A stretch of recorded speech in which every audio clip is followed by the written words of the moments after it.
Give her some extra tip, so she can buy herself more food. Drew Calloway tossed a few bills onto the table and laughed out loud. The men around him laughed along, their voices filling the small diner. Jolene stood beside the table, tray in hand, eyes cast down. She didn't say a word. She just gripped the tray a little tighter so no one would see her hands trembling. In the far corner, one man had been silent the entire time. He didn't laugh. He didn't speak. He looked at her for exactly 1 second, then turned away, as if she didn't exist. That man was Knox Harlan, a name that made half of Detroit hold its breath. The real boss, the one who controlled everything from the shadows, from underground casinos to entire neighborhoods where even the police didn't dare to step in. And just a few days after that night, Knox would make a bet that he could make the girl everyone laughed at fall in love with him within 3 months. He thought it was just a little game. What he didn't know was it would be the beginning of the only thing in his life that Knox Harlan could never control. If this story touched your heart, hit like and share it so more people can hear it. And don't forget to subscribe to our channel so you never miss the next story. Before that night at the diner, Knox Harlan was already a name that could make all of Detroit fall silent. Not because he was often in the newspapers, and not because he enjoyed showing off. It was because anyone who knew who he was understood one thing: never make Knox repeat himself a second time. Knox's private office was on the top floor of a club in the heart of the city. The room was spacious and dark, with only one black oak desk and 2 leather chairs. No paintings on the walls, no family photographs, not a single thing that carried any personal mark. That room was just like Knox himself, clean, cold, and unwilling to reveal anything. That evening, 2 of his men led a middle-aged man into the room. The man wore a wrinkled shirt, sweat running down his temples, his eyes fixed on the floor. He dropped to his knees in front of Knox's desk, clasping his trembling hands together. "Please give me more time," he said, his voice breaking. "I'll have enough, I swear. Just a few more days." Knox didn't look at him.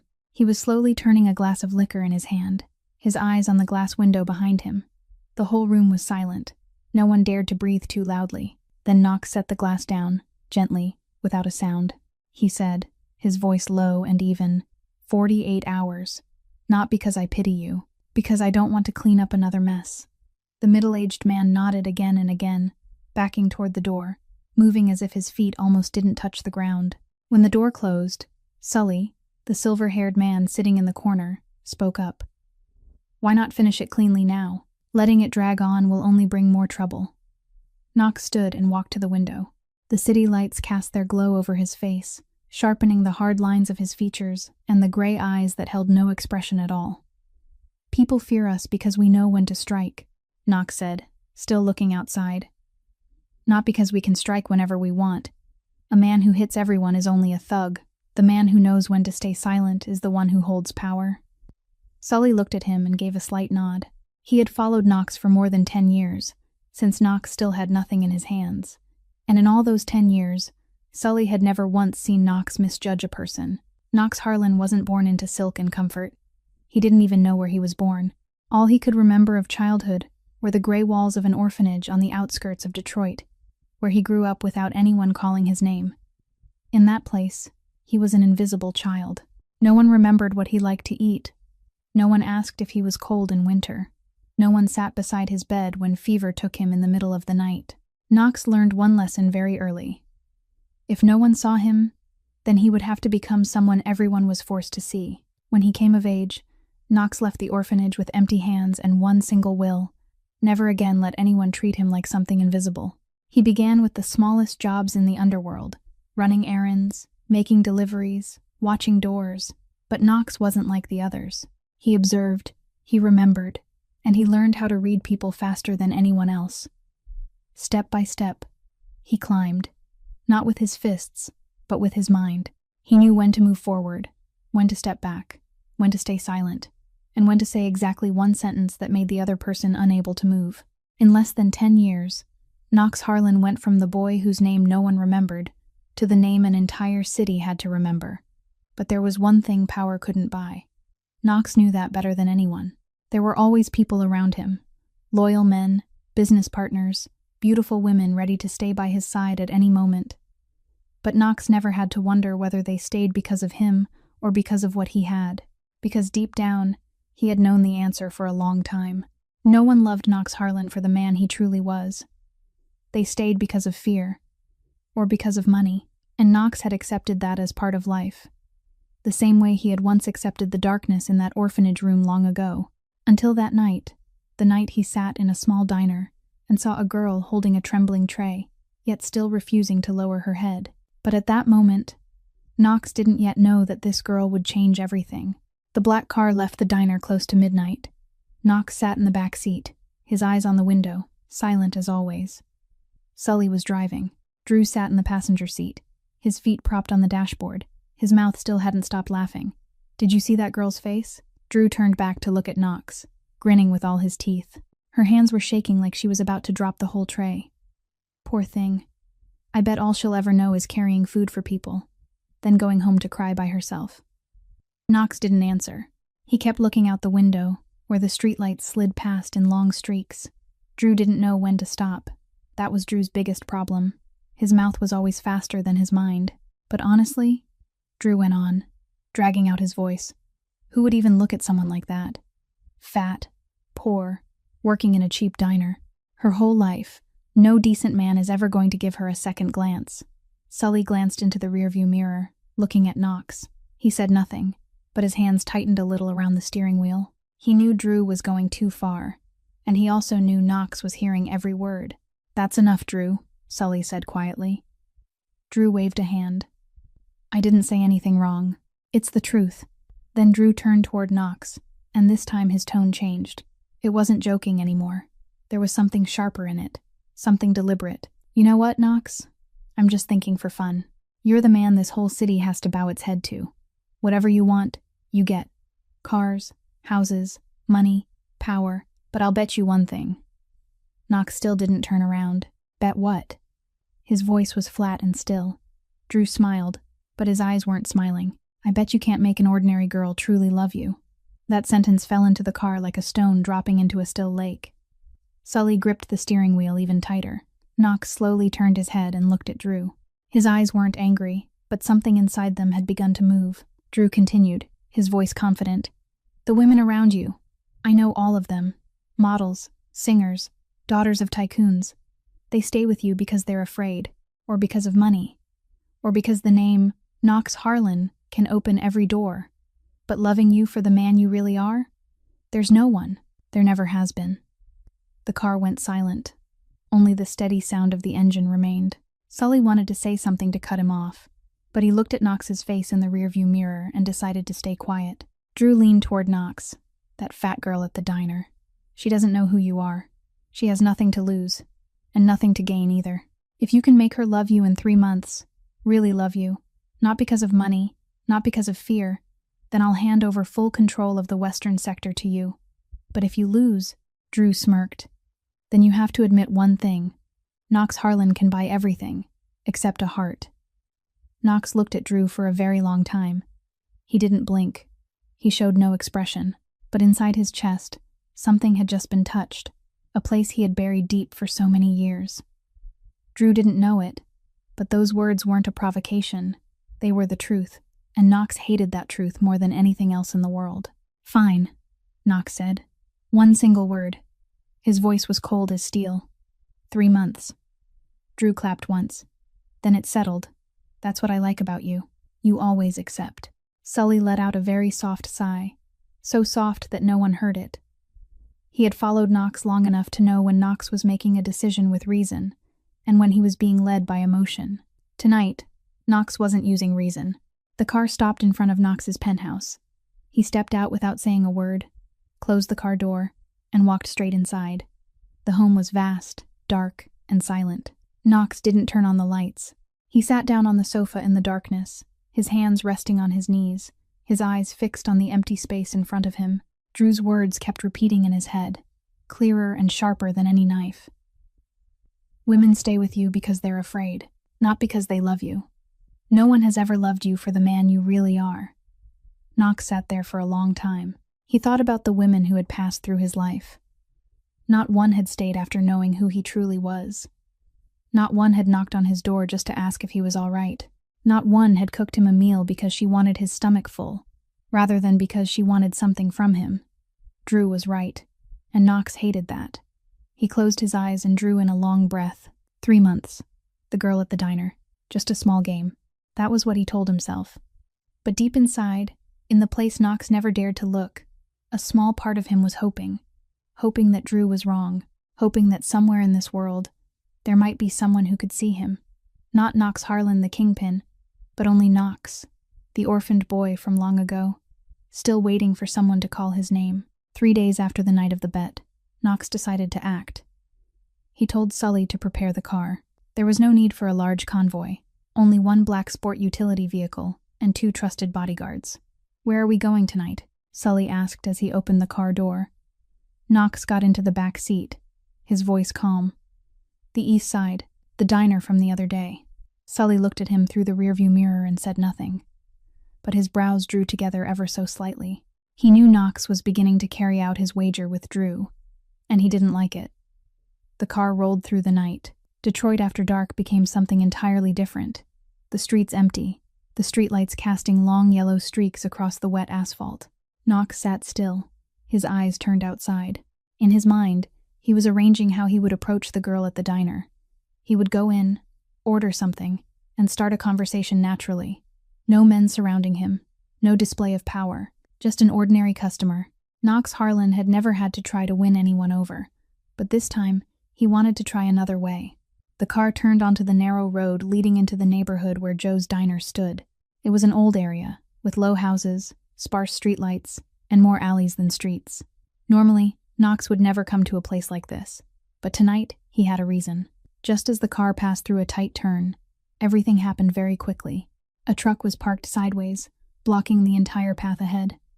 The driver slammed on the brakes. Knox hadn't even had time to react when the rear was blocked too, this time by a white van. They were trapped in the alley, unable to move forward or back. "Ambush," Sully shouted, his hand reaching toward the compartment in the middle of the car. But at that exact moment, something happened that no one had expected. The 2 bodyguards in the front seats, men Knox had trusted for months, opened their doors at the same time and stepped out. They didn't fight back. They didn't turn around.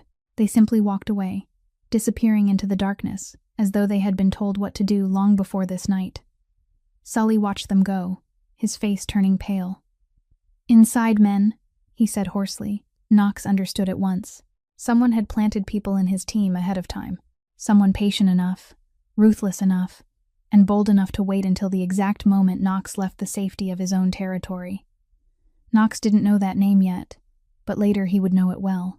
Sterling Voss, the old kingpin who had lost his throne to Knox 5 years earlier. The man who had stayed quiet all this time only to wait for one unguarded moment like tonight. The car door was yanked open. 4, maybe 5 shadows rushed in. Knox tried to fight back. He grabbed the first man's wrist, twisted his body to dodge the second punch, and shoved the third man hard toward the door. But there were too many of them. Inside the cramped space of the sport utility vehicle, Knox had no room to move. A punch struck his face. Then another hit him in the stomach. Knox folded forward, tried to get up, but was forced down. Sully tried to interfere from the driver's seat, but he was dragged out as well. The sounds of fists, bodies hitting the side of the car, and hard, broken breathing filled the air. Everything happened in less than 2 minutes. Then it stopped. "That's enough," a voice rang out from outside. "Leave him there. Send him the message that Detroit is about to change hands." Footsteps moved away. Engines started. Then silence. Knox lay on the floor of the car, one side of his face swollen, his lips split, his ribs stabbing with pain every time he breathed in. He heard Sully groaning somewhere outside. "Sully," Knox called, his voice rough. "I'm fine," Sully answered from the front of the car, his breathing heavy. "Old bones, but nothing broken. Worry about yourself." Knox tried to sit up. His head spun, his vision blurred. He crawled out of the car, his knees landing on the wet pavement. The alley was pitch black, without a single person in sight. The 2 vehicles that had blocked the road were gone. The ambushers had withdrawn completely.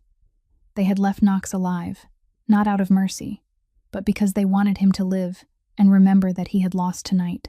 Knox braced himself against the wall and dragged himself to his feet. Every step hurt. He staggered forward, not knowing where he was going, only knowing that he had to keep moving.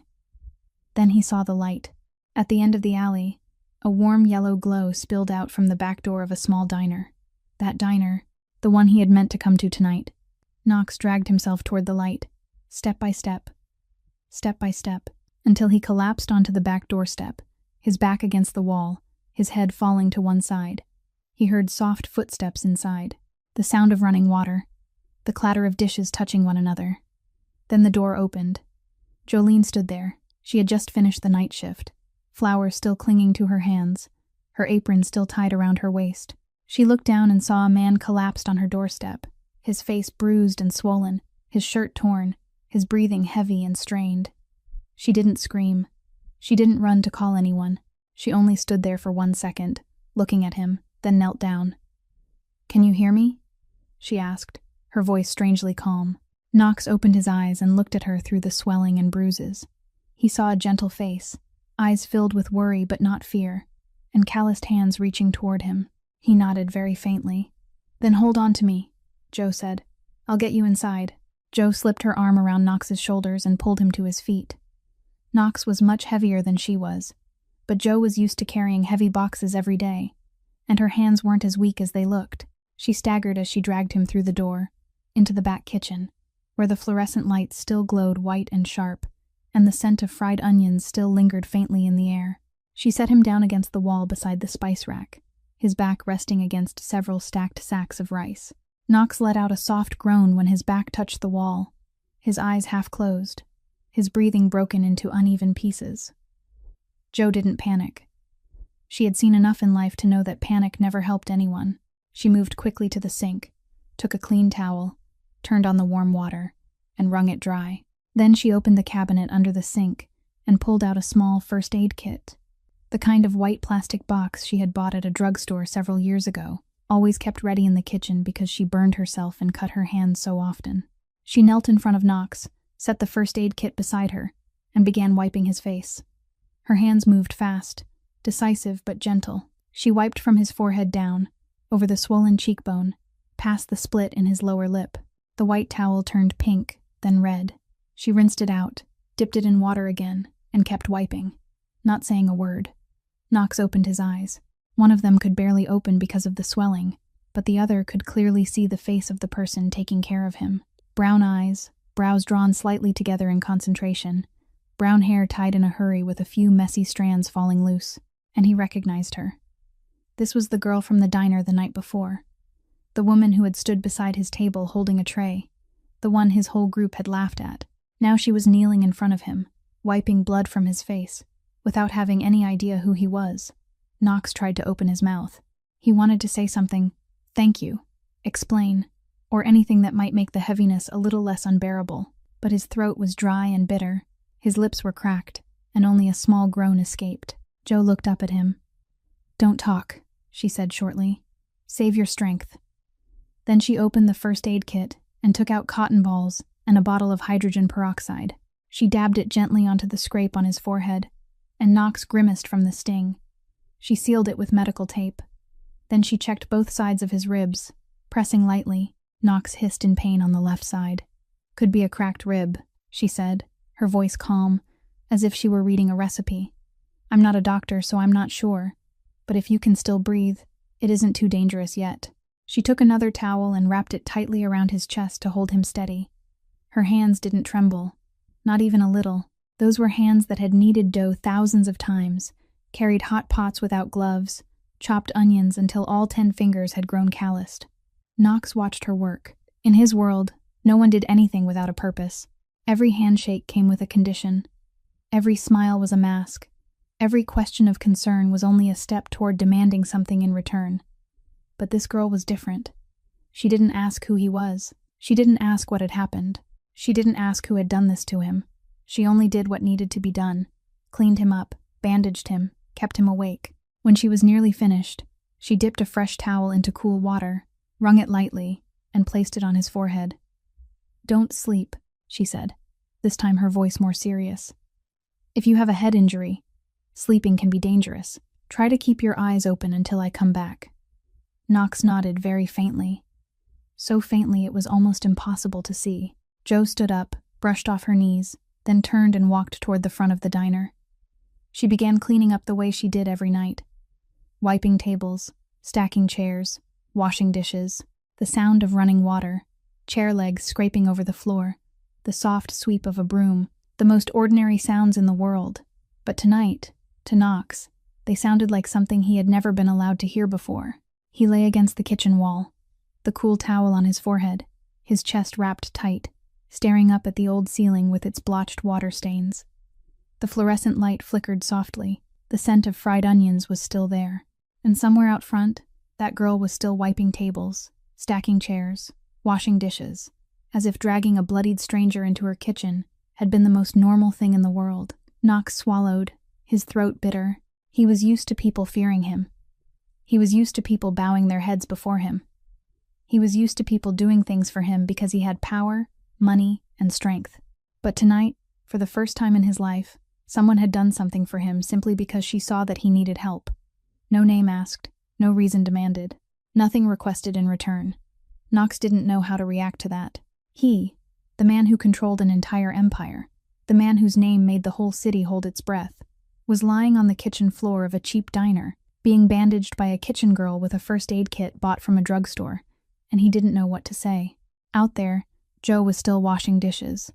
She didn't turn back to look at him. She didn't need him to say thank you. To her, it was simply the right thing to do. Knox recovered after 3 days.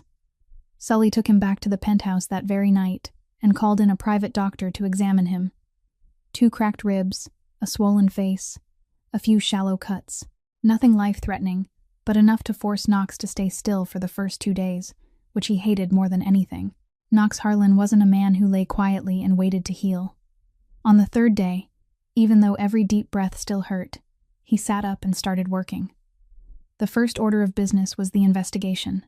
The 2 bodyguards who had betrayed him that night had vanished from Detroit. Sully traced them and found that both had been recruited into Knox's team about 6 months earlier, with clean backgrounds and no unusual signs. Someone had planted them very carefully, very patiently, and knew exactly how to wait. Knox didn't yet know who that person was, but he knew this wasn't a street robbery or some small rival's move. This was a major player, and they wanted him to know it.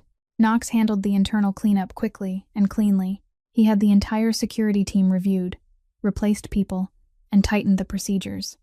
No one was asked twice. Anyone who couldn't answer Knox's questions within 10 seconds understood for themselves where they needed to go. Everything returned to order in less than a week. But there was one thing Knox couldn't arrange back into neat order that easily, and that was his own mind. Every night, when the penthouse sank into silence, Knox thought about that small kitchen, the fluorescent light, the smell of fried onions, the calloused hands placing a cool towel on his forehead, the calm voice saying, "Don't sleep." Knox told himself he was thinking about that diner because of the bet. Drew had challenged him. He had accepted, and Knox Harlan never went back on his word. That was the only reason. There was no other reason.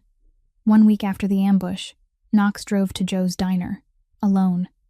No Sully, no bodyguards, no black car. He wore a gray polo shirt, khaki pants, and sneakers. No expensive watch, no ring, nothing that would make anyone look twice.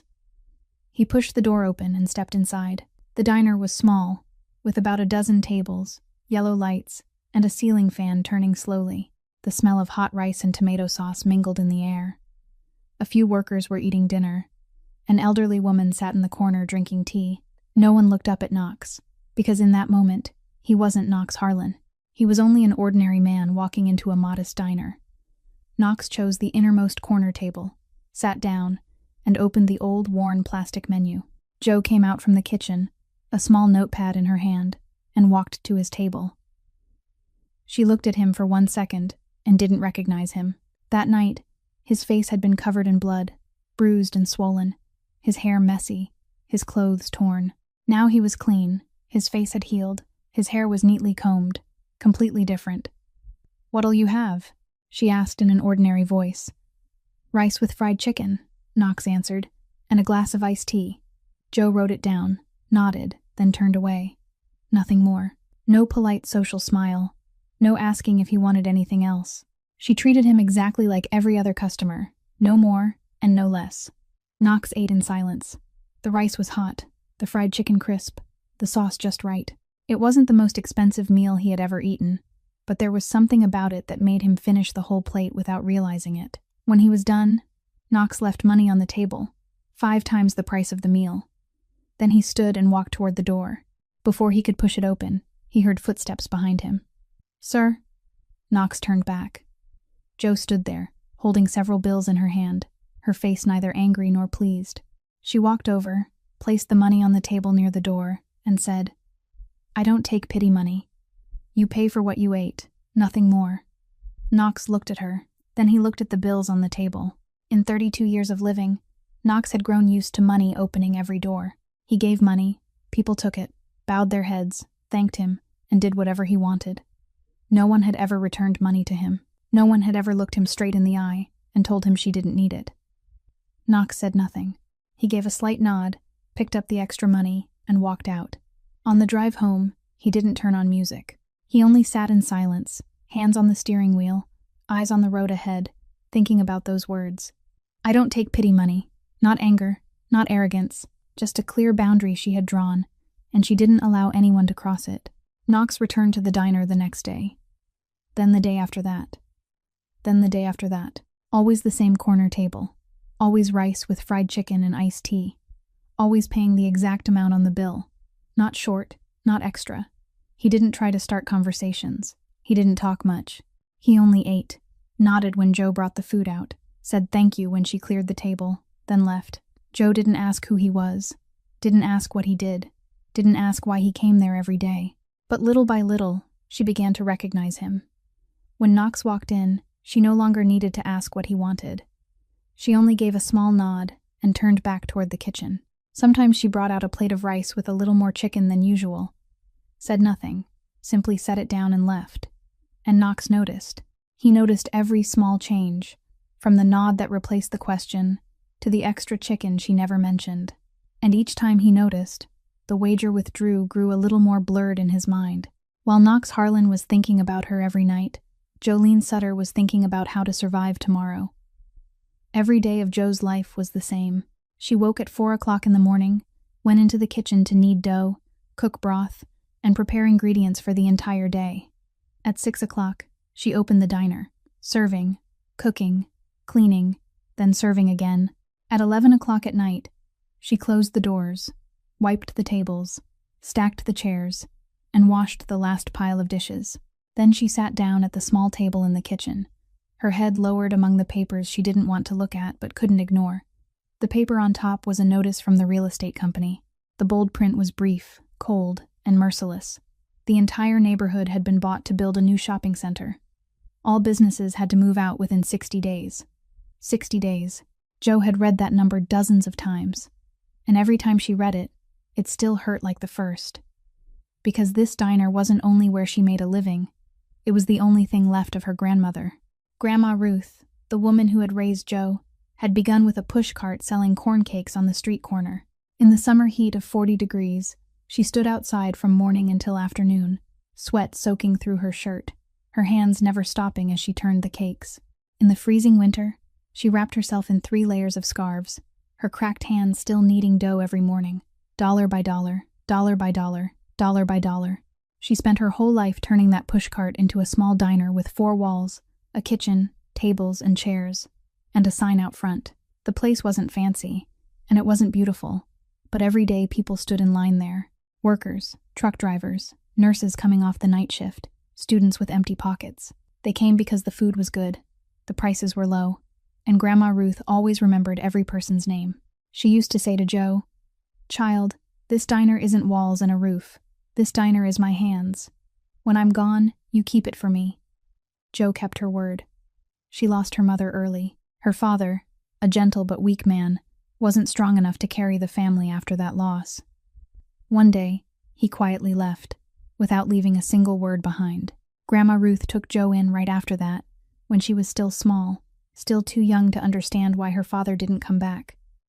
Ruth didn't explain much. She only held her granddaughter's hand, led her into the kitchen, and began teaching her how to mix dough. "When you're sad, cook," she said. "When your hands are busy, your mind has no room to wander into foolish thoughts." Jo grew up in that kitchen. She learned to cook rice before she finished elementary school.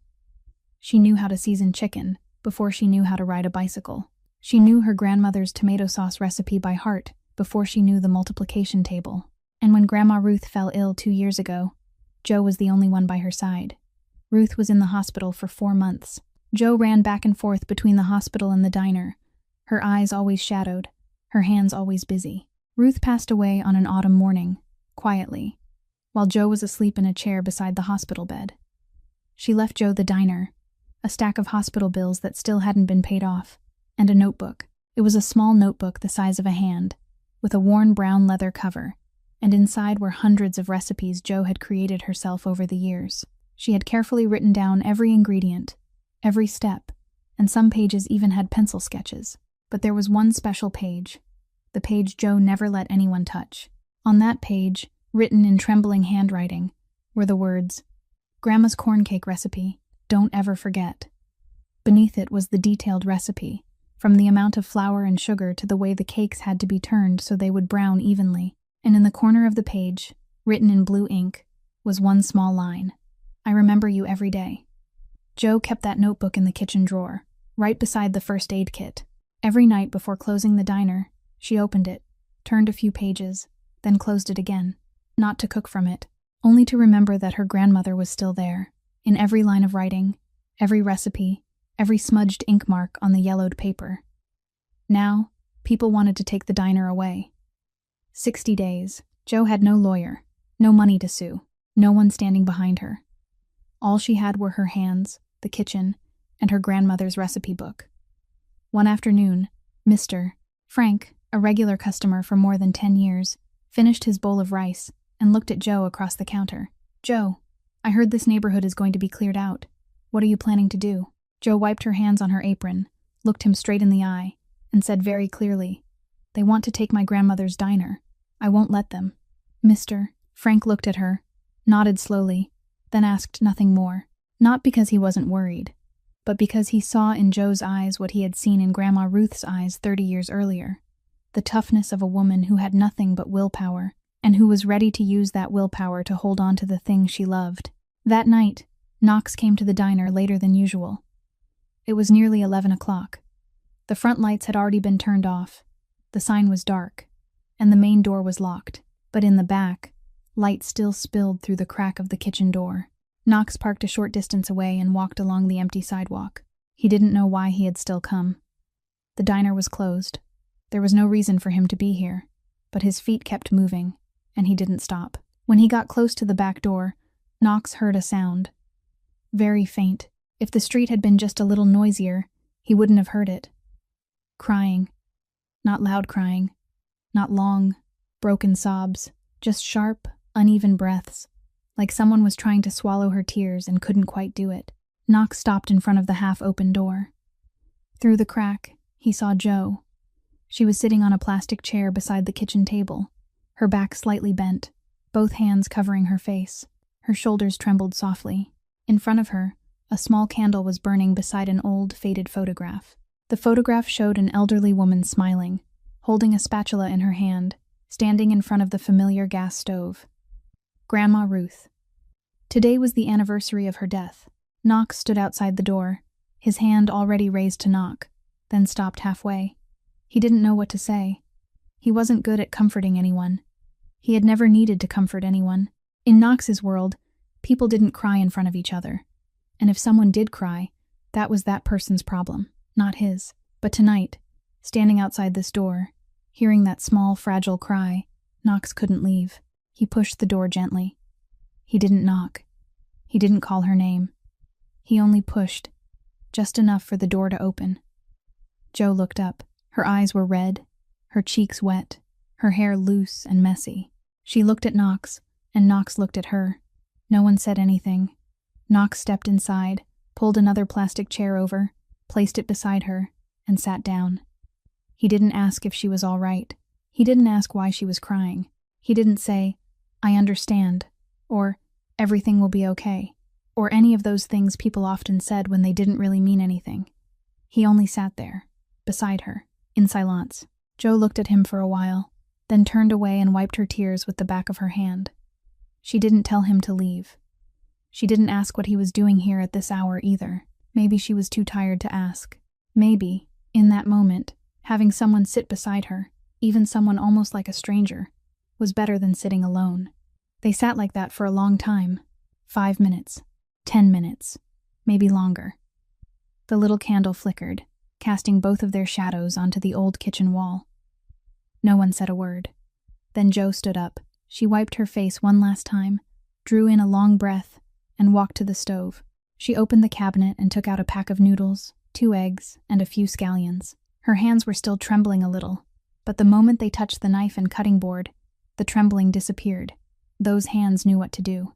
They had done this thousands of times. She boiled water, dropped in the noodles, cracked the eggs, and sliced the scallions. The smell of fried onions began to spread through the small kitchen, warm and familiar. Jo ladled the noodles into 2 white porcelain bowls with chipped rims, set them on the table, one in front of Knox, one in front of herself. Then she sat down. Knox looked at the bowl of noodles. The broth was clear. A few green slices of scallion floated on the surface, and a boiled egg cut in half rested beside the yellow noodles. Simple. Nothing special. But Knox picked up the silverware and ate. He ate slowly, 1 bite at a time. The hot broth ran down his throat and warmed his chest. Across from him, Jo was eating too, her eyes still a little red. But she wasn't crying anymore. No one talked. There was only the sound of silverware touching bowls, the soft sip of broth, and the ceiling fan turning slowly overhead. The small kitchen, the yellow light, the smell of fried onions. Knox finished the whole bowl of noodles and set his silverware down. He looked at Jo and said quietly, "Thank you." Only 2 words. No explanation of what he was thanking her for. There was no need. Jo looked at him, and for the first time since meeting this man, she saw no calculation in his eyes, no expression of someone trying to impress her, no polite smile hiding a purpose. Only the 2 words, "thank you," spoken by someone who was truly grateful, even if he probably wasn't used to that feeling. Jo gave a small nod and didn't answer with words. She cleared the bowls and silverware, washed them clean, and turned them upside down on the rack. Knox stood, understanding that it was time to go. He stepped out through the back door and turned to look at Jo one last time.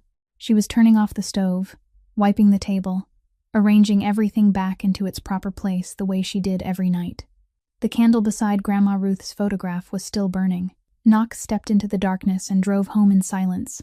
When the car stopped in front of the penthouse, Sully was already waiting in the lobby. He watched Knox walk in, his face expressionless, yet somehow different. He asked, "Where did you go tonight?" Knox took off his jacket, hung it on the hook, and didn't turn around. "To eat noodles," he answered. Sully watched Knox's back as he walked into the room. He didn't ask anything else, but he had followed Knox long enough to recognize when something inside him was beginning to shift. And tonight, Sully knew, something had changed, something even Knox himself couldn't yet name. After that night of eating noodles, everything between Knox and Jo changed gently, almost too subtly to notice unless someone was paying attention. Knox still came to the diner every evening, still sat in the same corner, still ordered rice with fried chicken and iced tea.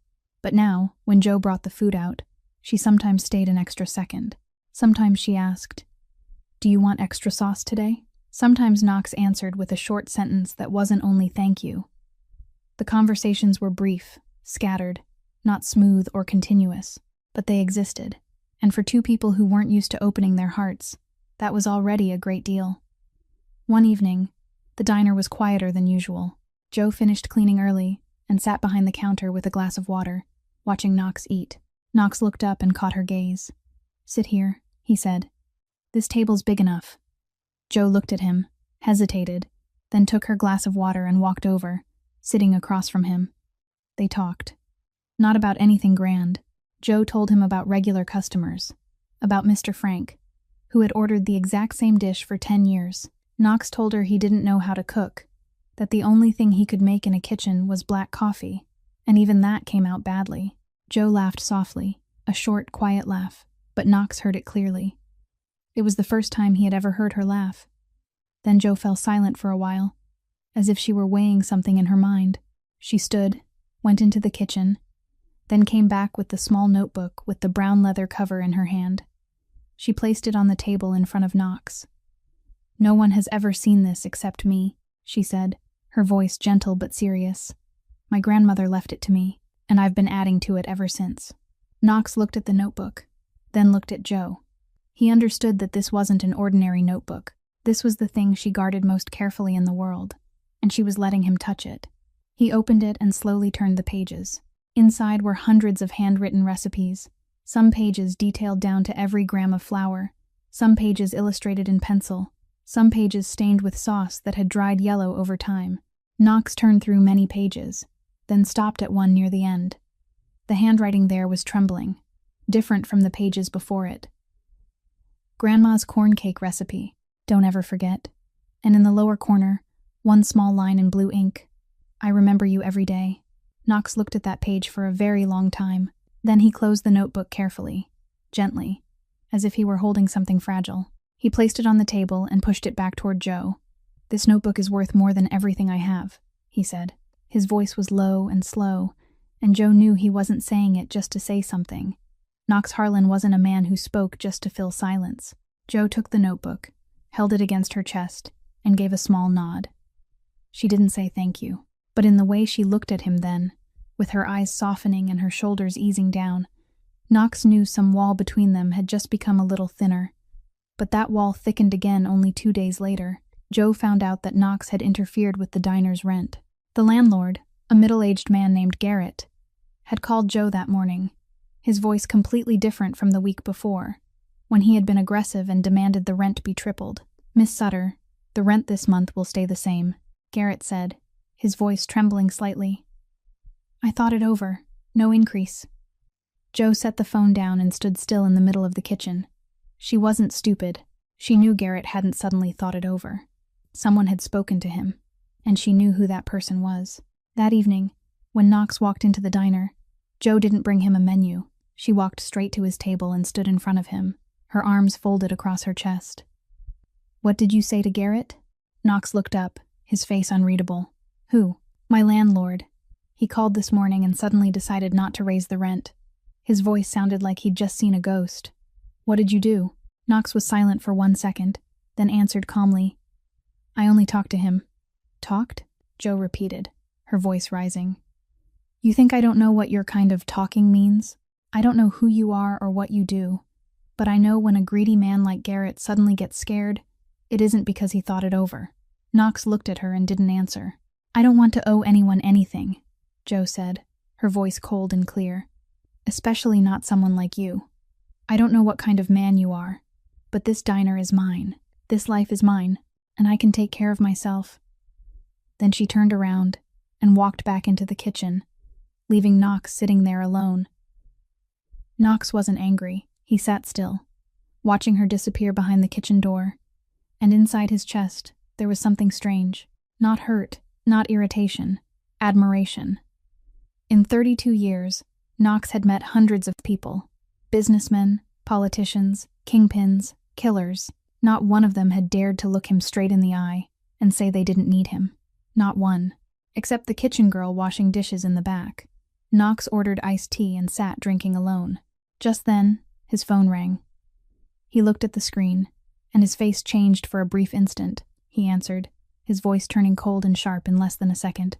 "Talk." The person on the other end said something. Knox answered shortly, "Do it. Tonight. Don't ask again." Then he hung up.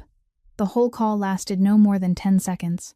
But when Knox placed the phone on the table and looked up, he saw Joe standing at the counter, a tray in her hand, her eyes on him. She hadn't heard the content of the call, but she had heard that voice, the cold voice, commanding, decisive, completely different from the voice of the man who had just said, "This notebook is worth more than everything I have." Joe turned away without saying anything, but in her mind, a question began to form. Who was this man, really? After the night Joe spoke directly to Knox's face about Garrett, he thought she wouldn't want to see him anymore. But the next evening, when he walked into the diner, Joe still nodded as she always did, brought out the plate of fried chicken and rice and the glass of iced tea without needing to ask. She didn't bring up what had happened the day before. She wasn't angry, wasn't cold, only returned to the old rhythm, as if she had said everything that needed to be said and didn't need to say another word. Knox understood that this was how Joe worked. She didn't hold grudges. But she didn't forget either. She set a boundary, and that boundary stayed there, clear and firm, even while she still brought him his dinner every night. Many nights after that, they sat and talked when the diner was quiet. The conversations were short, unforced. Joe told him about a new recipe she was testing, an orange sauce she thought might go well with grilled ribs. Knox listened, asked a few questions, and now and then said something that made Joe laugh softly. The bond between them was like a pot of water slowly warming on the stove, not boiling yet, but no longer cold. Then one night, everything changed. The diner had closed, Joe was wiping the tables, and Knox was still sitting in his familiar corner. Outside, a light rain began to fall, the sound of it tapping steadily on the tin roof. Joe finished wiping, sat down across from Knox, looked at him, and asked quietly, "Do you have a family?" Knox didn't answer right away. He turned the glass of iced tea in his hand, watching the ice slowly melt. Then he said, his voice low, "No, never had one. Parents? I don't know. I grew up in an orphanage on the outskirts of the city. No one knew who my parents were. No one came for me. I stayed there until I was old enough, then left on my own." Knox said those words very calmly, as if he were telling someone else's story. But Joe looked at the hand tightening around the glass of tea, and she knew it wasn't someone else's story. "Were there a lot of people in the orphanage?" Joe asked gently. "A lot, but crowded can still be lonely. No one remembered my name. I was an invisible child. The supervisors called me by my room number. Roommates changed all the time. No one stayed long enough to become a friend." Knox stopped. Then he continued, more slowly, as if he were opening a door he had kept locked for a very long time. "There was only one person there who was kind to me. Her name was Mabel. She worked in the orphanage kitchen. She wasn't a teacher, wasn't a supervisor, just the woman who cooked." Knox looked down at his tea. "Every night, she hid an extra portion of food for me. Not much, just an extra piece of bread or a little mashed potato. She put it in a paper bag and left it under my pillow. She didn't say anything. She didn't need me to thank her. She just did it, every day, as if it were the most normal thing in the world." Joe sat still and listened. She didn't interrupt, didn't nod with sympathy, didn't say, "That's so pitiful." She only sat there, her brown eyes on Knox, and let him speak. Then one day, Mrs. Mabel was fired. The orphanage cut staff. That morning, I went down to the kitchen, and she wasn't there anymore. No one told me where she had gone. I asked, but no one answered. She disappeared as if she had never existed. Knox swallowed. "I didn't get to say thank you. Even now, I still haven't been able to find her." Then Knox fell silent. He said nothing more.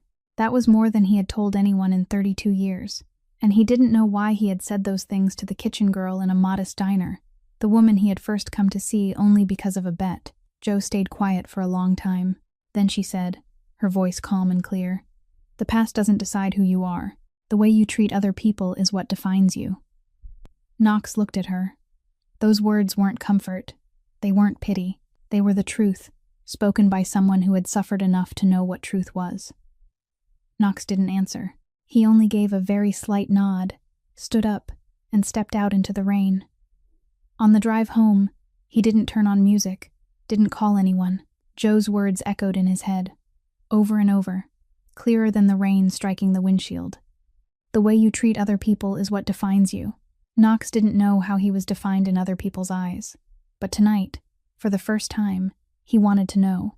Across the city, Drew Calloway was sitting in his private car, his eyes fixed on his phone screen. On the screen was a stolen photograph of Knox entering Joe's diner the night before, sent to Drew by one of his men. Drew had noticed for weeks that Knox often disappeared in the evenings, without bringing bodyguards, without saying where he was going. Drew had sent someone to follow him, and now he had the answer. A cheap diner, the fat kitchen girl. Knox Harlan went there every night. Drew smirked, but the smile didn't reach his eyes. The next day, Drew arranged to meet Knox at the club. When Knox arrived, Drew was already sitting at the exclusive table, turning a glass of whiskey in his hand. "Haven't seen you out at night in a while?" Drew began, his voice casual and teasing. "Busy." "Busy with what? Busy eating fried chicken and rice at a cheap diner?" Knox looked at Drew, his eyes turned cold. Drew continued, his tone still light but edged. "Let me remind you. 3 months. The bet. Remember? Make that girl fall in love with you? Take over management of the Western sector? That was the original point. Did you forget? Knox set his glass down on the table and looked straight into Drew's eyes. Forget it. Forget it? Drew tilted his head. Are you serious? I won't say it twice. Drew looked at Knox, laughed softly, then raised his hands as if surrendering. All right. Forget it then. But when Knox turned and walked away, the smile vanished from Drew's face. His eyes followed Knox, cold, calculating, like the eyes of a man who had just found the weakness he had been searching for all this time. Drew took out his phone and typed a short message to someone. Then he slipped the phone back into his pocket, finished his whiskey, and smiled. This time, the smile reached his eyes, but it wasn't the smile of a happy man. It was the smile of a man who had just begun making a plan. In Knox's world, nothing stayed secret for too long. People began whispering that Knox Harlan, the coldest kingpin in Detroit, was having dinner every day at a cheap little rice diner on the outskirts of the city. And people began to wonder, then to ask around, then to grow curious about who in that diner had made Knox come back so often. The answer stunned them. A kitchen girl, overweight, unknown, with no name that mattered and no family background behind her. That rumor ran through Detroit's upper circles in less than 1 week. One Saturday afternoon, while the diner was crowded with customers, the door opened and 3 women walked in. They were dressed in expensive clothes, and the scent of costly perfume swept through the small diner. They looked around, at the plastic tables, at the old ceiling fan, at the menu pasted on the wall, then at one another with looks that were both contemptuous and amused, the kind of look people wore when they went to a zoo to stare at strange animals. They sat down at the middle table, without opening the menu, without ordering food. They only sat there. Jo came out from the kitchen, her small order pad in her hand, and walked to their table. "What would you ladies like?" she asked in her usual voice. One of them, the blonde woman sitting in the middle, looked Jo up and down, slowly. From her worn old flats, to the apron stained with sauce, to the brown hair tied up in a hurry. Then she turned to her 2 friends, her voice just loud enough for Jo and several nearby tables to hear clearly. "This is the girl Knox Harlan is chasing? Seriously?" The woman on the right burst out laughing, covering her mouth with a hand loaded with rings. "Maybe he's doing charity work," the third woman shrugged. "Or maybe he lost some kind of bet." All 3 of them laughed. Their laughter rang through the small diner, sharp and cold. A few regulars looked up, their faces unhappy. Frank was sitting at his usual corner table, his hand tightening around his silverware, his forehead creasing. Jo stood there. Her hand gripped the order pad. She gripped it so hard her fingers went pale. She heard every word, every laugh. She felt the eyes of her regular customers on her, worried, pitying, unsure how she would react. Jo drew in a breath. Then she did something no one expected. She walked away, but not into the kitchen to hide. She walked to the water station, took 3 glasses, and filled them with water. Then she carried those 3 glasses back and set them gently on the table in front of the 3 women, one by one, without spilling a single drop. Then she stood straight, looked directly into the eyes of the woman in the middle, and said in a calm, clear voice that didn't tremble even a little, "My diner serves everyone. Anyone who walks in here is welcome. But if you ladies came here only to insult other people, then I'll have to charge you for the table." She paused for 1 second, then added, "My time has value too." The diner went completely silent. The blonde woman opened her mouth, but no words came out. She looked at Jo, then at her 2 friends.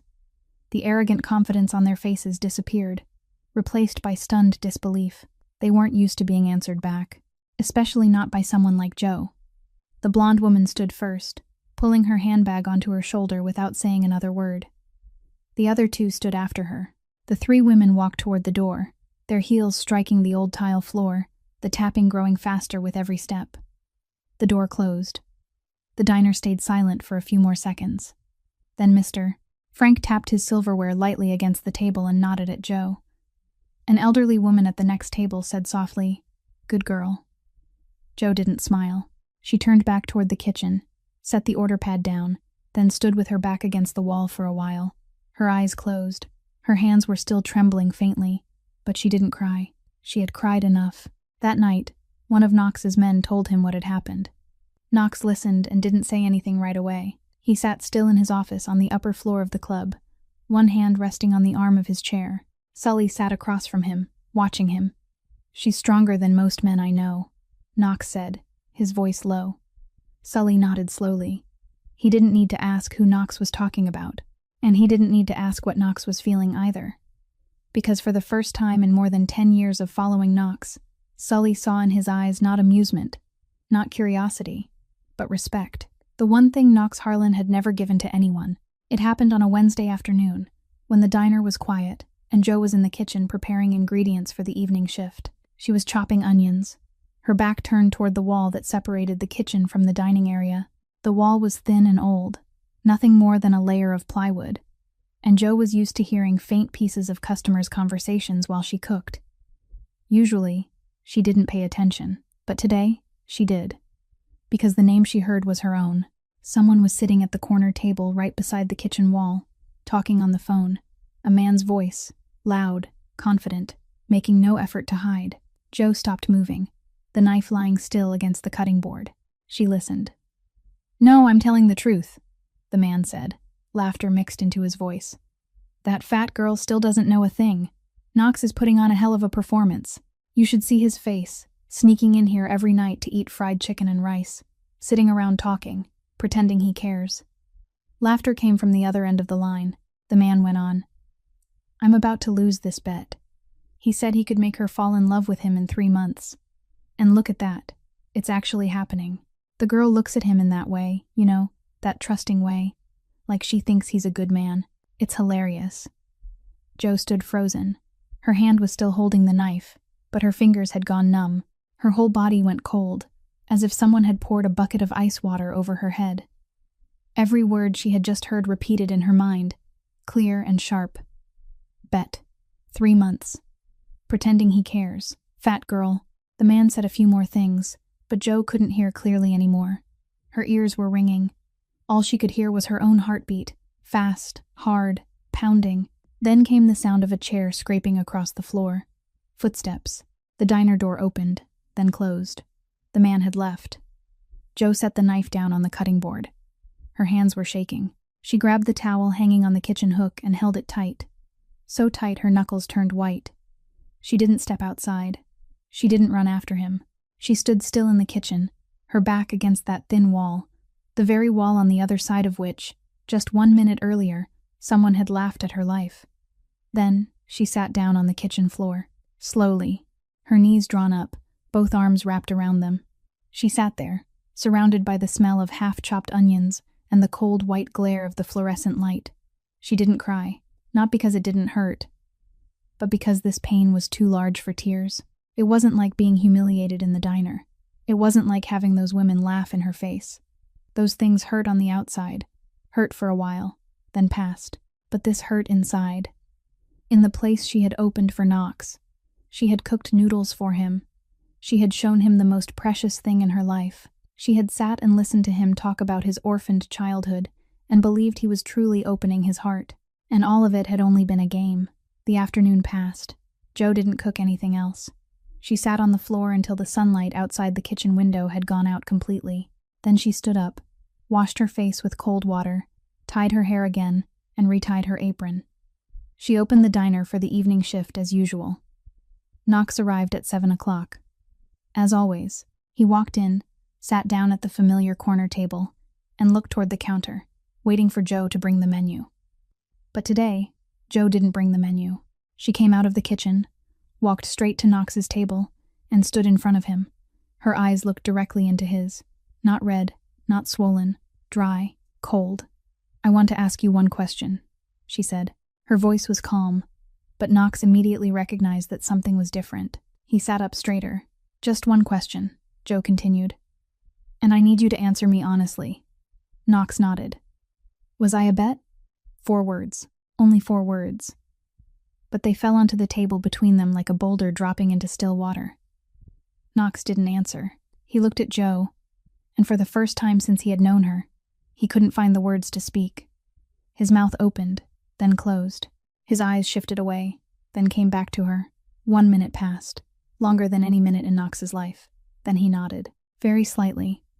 "At first," he said, his voice hoarse, Yes. Joe didn't scream. She didn't slam the table. She didn't throw anything in his face. She stood there, looking at him, and Knox wished she would scream, because her silence hurt more than any shout could have. "Do you know what hurts the most?" Joe said. Her voice trembled. Only a little, but Knox heard it clearly. "Not the bet. Not that you came here because of a game. It's that I trusted you." She stopped, drawing in a breath. "I showed you the most important thing I had. I cooked noodles for you in the kitchen my grandmother left behind. I sat and listened to your stories and thought that maybe, just maybe, there was someone in this world who understood me. And all of it was just a game." Knox opened his mouth. "Yo, listen to me." "No," Joe cut him off, her voice still calm, though her eyes were red now, even if not a single tear fell. "I don't need to hear an explanation. I've heard enough." She turned around, walked into the kitchen, and closed the door behind her. Gently, not slamming it, only closing it, as if she were closing a chapter of her life she no longer wanted to read. Knox sat there, alone. The diner was still open, a few customers were still eating, and the ceiling fan was still turning. But to Knox, everything around him had vanished. He only looked at the closed kitchen door, and for the first time in 32 years, Knox Harlan, the man who controlled an entire empire, didn't know what to do. He stood, walked out the door, and drove away in silence. He didn't turn on music, didn't call Sully, didn't call anyone. He only drove, his hands gripping the steering wheel, his eyes staring ahead without seeing anything. And in his mind, Joe's words kept repeating, louder and clearer than the sound of the engine. "I trusted you, and all of it was just a game." Knox stopped coming to the diner. On the first day, Joe looked toward the door every time the bell rang, then turned away when she saw it wasn't him. On the second day, she stopped looking. On the third day, she cleared the table in the farthest corner and added more chairs for other customers to sit. That table no longer belonged to anyone. Joe opened the diner as usual, waking at 4 o'clock in the morning, kneading dough, cooking broth, preparing ingredients, opening the doors at 6 o'clock, serving, cooking, cleaning, closing at 11 o'clock at night. Just like every day before Knox Harlan had ever walked into her diner, as if he had never existed, but her eyes were swollen every morning. She hid it by washing her face with cold water for a long time before going out to the counter. No one noticed, except Mr. Frank. He sat at his familiar table, finished his bowl of rice, then looked at Joe across the counter. "Joe, are you all right?" Joe was wiping a glass and didn't look up. She gave a faint smile, thin and quick. "I'm still here, aren't I?" Mr. Frank looked at her and asked nothing more. He knew there were answers that weren't really answers, but he also knew Joe, and he knew she wouldn't collapse. This girl had lost her mother, lost her father, lost her grandmother, and still stood up every morning to open the diner. She wouldn't fall apart because of one man. And Joe didn't fall apart. She cooked. She served. She smiled at the regulars when she needed to, and she wiped the tables every night until their surfaces shone. She kept her hands busy, because Grandma Ruth had taught her that when the hands were busy, the mind had no room to wander into foolish thoughts. But every night, when the diner was closed and she sat alone in the kitchen, her hands stopped, and her mind no longer obeyed her grandmother. 10 days after the night Joe closed the kitchen door in Knox's face, everything changed a second time. It was noon that day, and the diner was quiet. The small television mounted in the corner of the wall was playing the local news, the broadcaster's steady voice forming a background to the slow turning of the ceiling fan. Joe was wiping the counter, not paying attention. Then she heard a name. Knox Harlan, believed to be the head of Detroit's largest underground business network, is currently under investigation in connection with activities.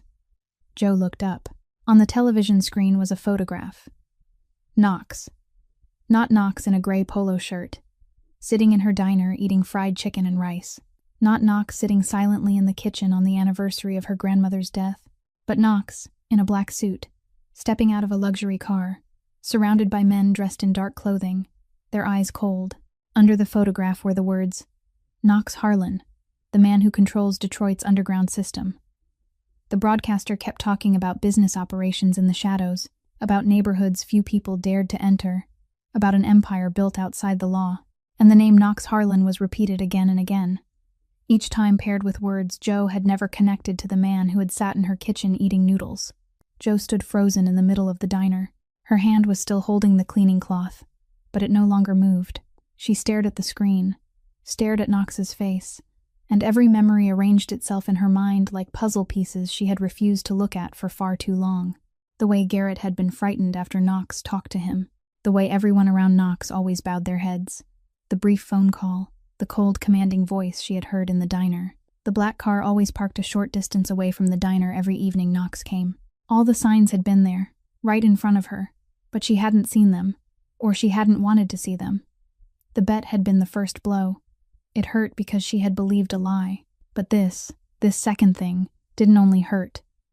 It erased everything she knew about Knox, the orphaned man who told her about Mrs. Mabel, the man who said, "This notebook is worth more than everything I have," the man who sat eating noodles in silence and said thank you in the most genuine voice she had ever heard. All of it collapsed.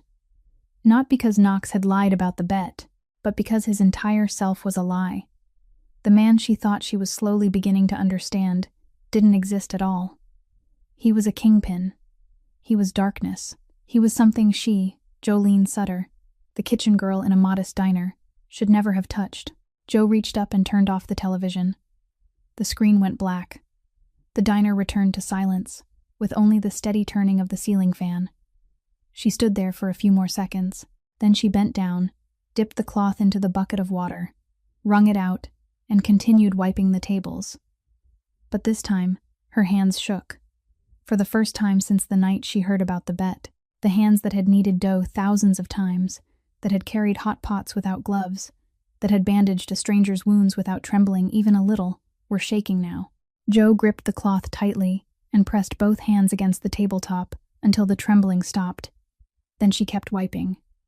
This table, that table, the next table, until there were no tables left, until the diner was clean, until she could breathe normally again. That night, Joe closed the diner 1 hour early. She went into the kitchen, sat down on the familiar plastic chair, and looked at Grandma Ruth's photograph on the shelf. Then she opened the drawer, took out the recipe notebook, and held it against her chest, and she told herself, the same way she always did whenever life knocked her down, stand up, open the diner tomorrow, cook tomorrow, keep living tomorrow. No need for Knox Harlan, no need for anyone. The door had closed. This time, completely. Knox didn't collapse. He didn't lie on the floor clutching a bottle of liquor. He didn't stop eating. He didn't cry in the dark.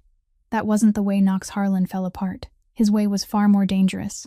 He worked 20 hours a day, every single day. He sat in the office on the upper floor of the club from early morning until well past midnight, his eyes fixed on ledgers, phones, and reports. He made decisions faster, colder, and more ruthlessly than ever before. When one delivery contact was 2 days late, Knox cut the contract immediately, without needing to hear an explanation. When an old partner asked for an extension on a loan, Knox refused with one sentence and hung up. The people who had grown used to a cold Knox now had to face an even colder Knox, a Knox who no longer had any space left for mercy.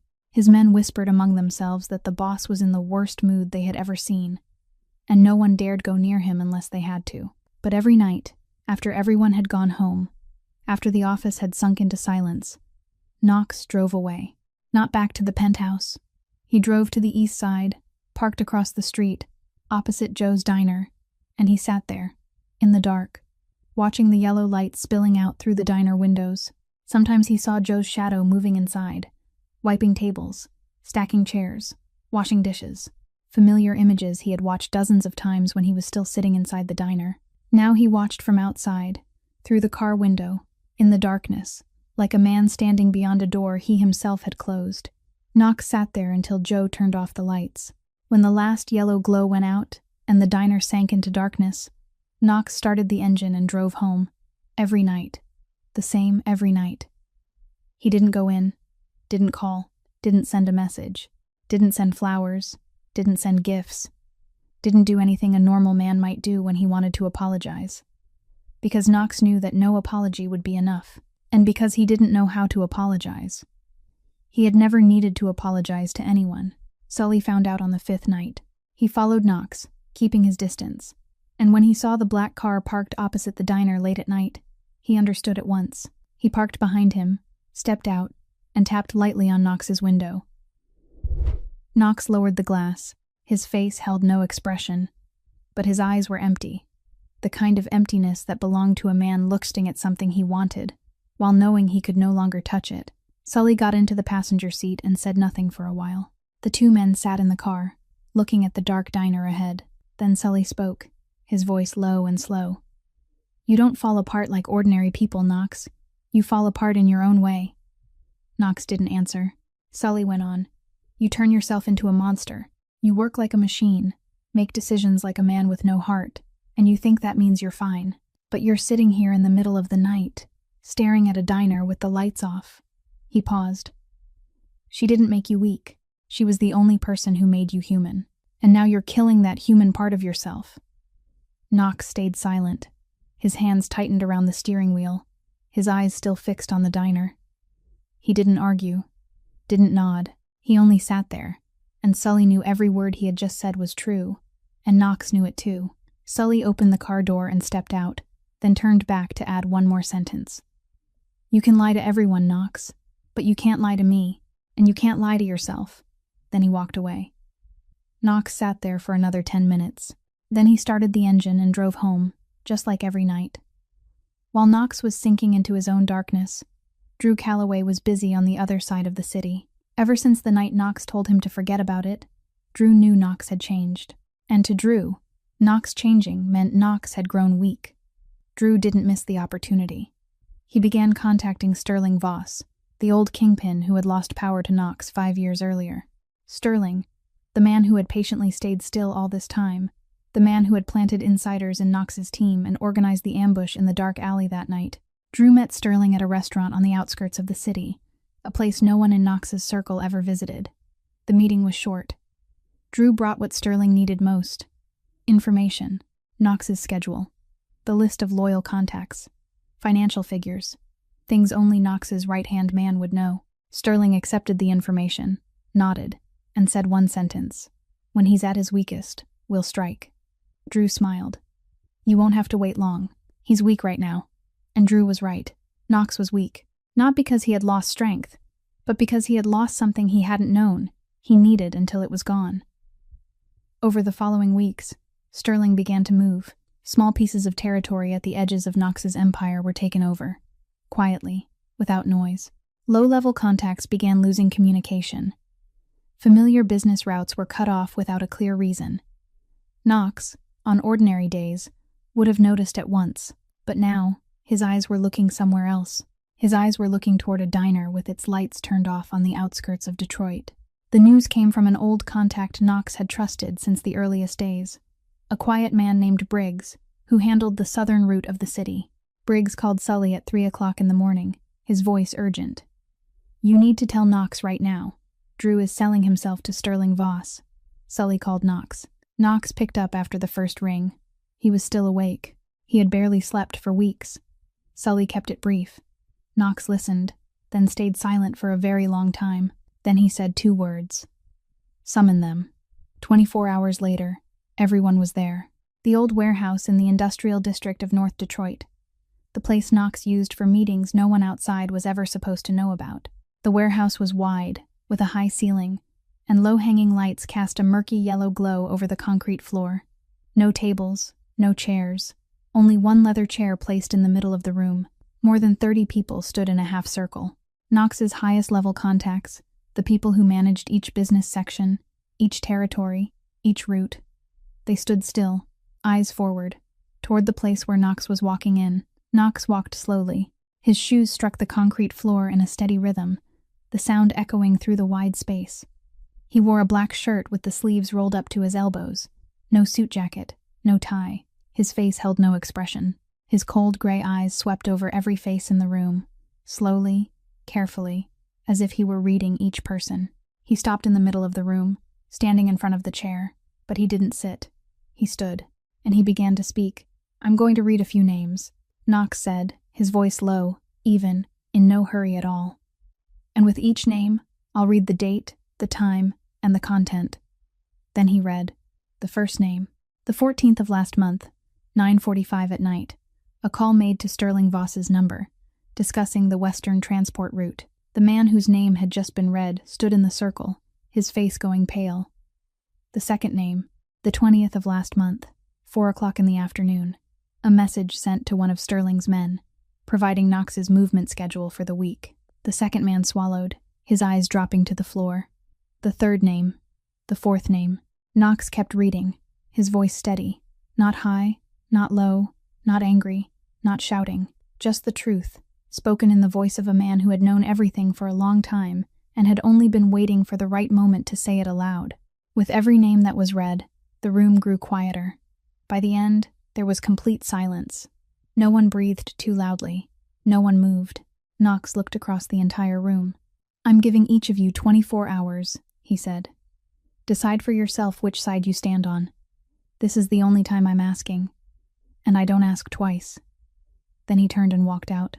His shoes struck the concrete, steady and slow, until the iron door closed behind him. The next day, everyone came back. Not a single person was missing. The ones who had contacted Sterling came to Sully on their own, turned in their phones, confessed everything, and asked to stay. No one chose Sterling. No one dared, because they understood one thing. Knox didn't threaten. Knox only told the truth. And the truth from Knox's mouth was more terrifying than any threat. That afternoon, Knox had Drew brought to the warehouse. Drew was escorted in by 2 of Knox's men. Not tied up, not beaten, only led inside. When Drew stepped in, he looked around. The warehouse was the same as the day before, but now there was only one chair in the center, and Knox was sitting in it. Along both walls stood all the people Drew had tried to pull in, had whispered to, had made promises to. They had all returned to Knox's side. Each of them stood still, eyes straight ahead, and no one looked at Drew. Drew stood in the middle of the room, alone. He turned his head left, then right, searching for an ally's eyes, a nod, some kind of signal. There was nothing. No one looked at him. Drew turned back to Knox. Knox sat in the chair, both hands resting on the arms, his gray eyes fixed on Drew.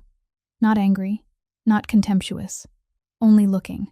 And then he began to speak, slowly, word by word. "You ate at my table for 8 years. Drew stood still. You sat on my right side in every meeting. You knew the name of every contact, every route, every number. I trusted you like I trusted myself." Knox paused. "And you used that very thing to stab me."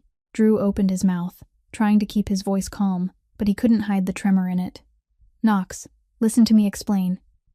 "I didn't ask." Knox cut him off. His voice didn't rise even a little, but Drew closed his mouth immediately. Knox stood. He walked up to Drew, close, very close. Close enough for Drew to see every line on his face. Knox looked straight into Drew's eyes and said, each word heavy as stone, "I'm not going to end you." Drew blinked. Knox continued, "Because that's what you want. An ending is clean. The pain stops. The humiliation stops. Everything stops." Knox tilted his head slightly, as if he were watching an animal in a cage. "I want you to live. Live knowing you have nothing left. No money. No power. No one to answer your calls. You'll call, and no one will pick up. You'll walk the streets of this city, and no one will look at you. You'll become the thing you fear most." Knox stepped back, invisible. That word fell onto the concrete floor like the strike of a hammer. Drew stood there, his face turning ashen. His lips moved, but no sound came out. For the first time in his life, Drew Calloway couldn't find a single word to say. Knox turned around and walked toward the door. He didn't look back. 2 of his men stepped forward and stood on either side of Drew. They said nothing. They only stood there, and Drew understood. He walked out of the warehouse, out into the open air, into a city where, from this moment on, he no longer existed. No phone, no car, no money, no one. The iron door of the warehouse closed behind Drew, metal striking metal with a ringing crash. Inside, Knox stood with his back to the door, both hands clenched tight. Sully stepped beside him and said softly, "It's done." Knox didn't answer. He stood there for a while longer, then unclenched his hands, drew in a long breath, and walked away. But Sully saw that Knox's hands were still trembling faintly. Not from fear, from anger, and from pain. Because Drew wasn't only a traitor. Drew was the only person besides Sully whom Knox had ever considered close. And now, the list of people Knox trusted had grown shorter by one more name. Sterling Voss lost Drew, lost his insiders, and lost almost the entire network he had just built. But Sterling wasn't the kind of man who gave up after losing one round. He had waited 5 years, and he knew that sometimes all it took was one final move to turn everything around. He only needed to find the right weakness. And now, thanks to Drew, he knew what that weakness was. That night, Jo closed the diner at 11 o'clock, as she always did. She turned off the front lights, locked the main door, then went around to the back door to take out the trash before going back to her room. The alley behind the diner was dark and empty. Jo had walked through it thousands of times and had never been afraid. She was used to darkness. She was used to being alone. But tonight, just as she set the trash bag down, a white van stopped at the mouth of the alley. 2 men stepped out, dressed in dark clothes, moving quickly toward her. Jo didn't have time to react before one of them grabbed her arm, while the other pulled a cloth bag over her head. She tried to break free, tried to scream, but a large hand clamped over her mouth through the fabric. They forced her into the van. The door closed. The vehicle drove away.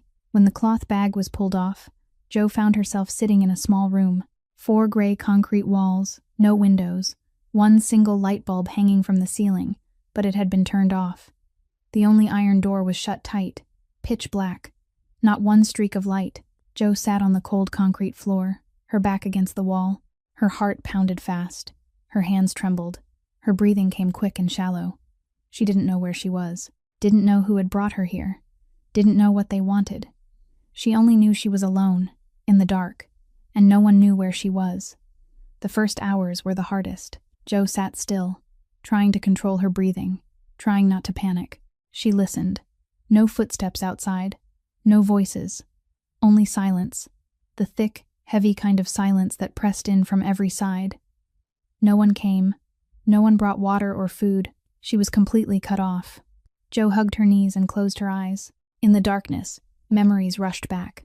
She remembered the small kitchen, remembered the smell of fried onions, remembered Grandma Ruth humming softly while turning cakes on the stove, the old song she used to sing every morning, a simple melody, with lyrics Ruth had made up herself, about flour, about sugar, about how to make corn cakes brown evenly. Jo remembered standing beside her, not even tall enough to reach Ruth's shoulder, watching her sing and turn the cakes, and feeling as if the whole world fit inside that tiny kitchen. Then, Jo began to sing, very softly, just loud enough for herself to hear. The melody trembled in the dark, breaking on a few notes, but Jo didn't stop. She sang the whole song. Then she sang it again from the beginning. Her voice slowly grew steadier, more even. The darkness was still there, but it could no longer swallow her. When she finished singing for the 3rd time, Jo opened her eyes. Her eyes had adjusted to the dark. She looked down at the concrete floor covered with a thin layer of dust. Then she did something no one saw, but if anyone had seen it, they would never have forgotten. Jo lowered her index finger to the floor and began to write. Slowly, word by word, line by line, corn cakes, 2 cups of cornmeal, 1 cup of flour, half a cup of sugar, 2 eggs, 1 cup of milk, Grandma Ruth's corn cake, recipe, every ingredient, every step, every detail she had known by heart since she was small. She wrote on the dusty floor with her finger, in complete darkness, unable to see anything, yet not missing a single word. Not because she hoped someone would come to save her, not because she was sending a signal, but because it was the only way she could keep herself awake and sane.